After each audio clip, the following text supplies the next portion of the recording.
My next guest says this framework deal is a meaningful first step by Alberta and Ottawa, but significant work remains to be done before actual pipeline construction can begin. We're joined by Randy Ollenberger, Managing Director, Oil and Gas Equity Research at BMO Capital Markets.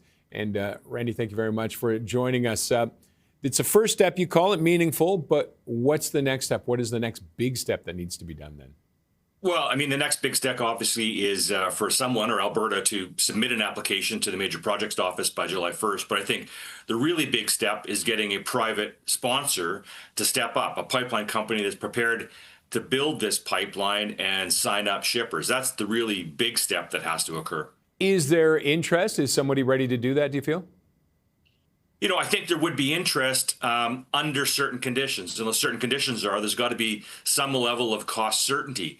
I don't think any private sponsor is going to step up and want to experience what we saw with Trans Mountain, which went from $7 billion to $34 billion. I don't think any private sponsor is going to be prepared to take that risk. So there has to be some level of cost certainty. And I think the first step to achieve that is to really find out why did Trans Mountain go from 7 to 34 billion and understand really what drove that and avoid those same mistakes. And how do we begin that process, and then how do we convince someone that it won't happen again?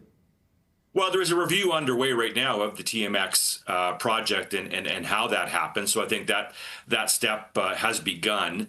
Beyond that, I mean, at the end of the day, it may require some level of backstop guarantee from somebody like the Alberta government in the event there is cost overruns that aren't due to things that are under control of the pipeline companies. So, as I said, there are a lot of things that have to happen. So we're a long ways away from the finish line, but it's a meaningful first step, really, just because it is a positive reset of the relationship between the federal government and the oil and gas industry here in Canada. And we spoke to the Premier yesterday. It didn't sound like there was any plans for any public money in this. She thought the markets would be interested in this.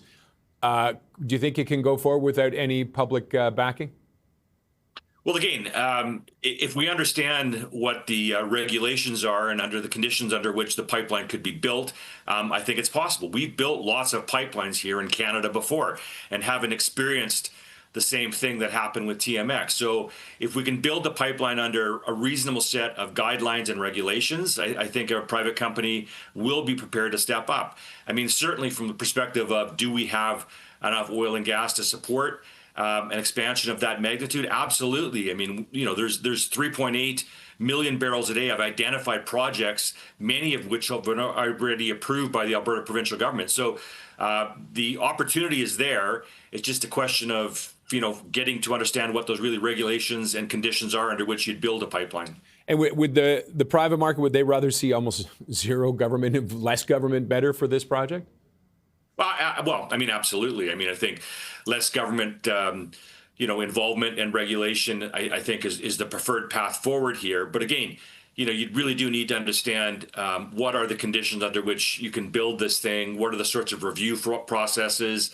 What's the exposure to court challenges? All of those things that did bog down the TMX project. And it does feel like those may be waiting. The tanker, lifting up the tanker ban, finding an Indigenous group to be involved in this. You've got BC. Those all sound like a lot of challenges lay ahead.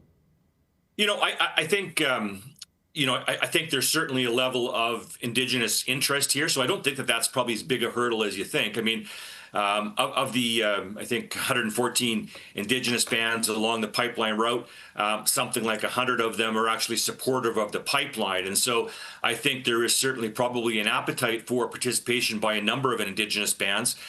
So I don't really think that that's as big of an impediment as really understanding what are the conditions under which you can build a pipeline.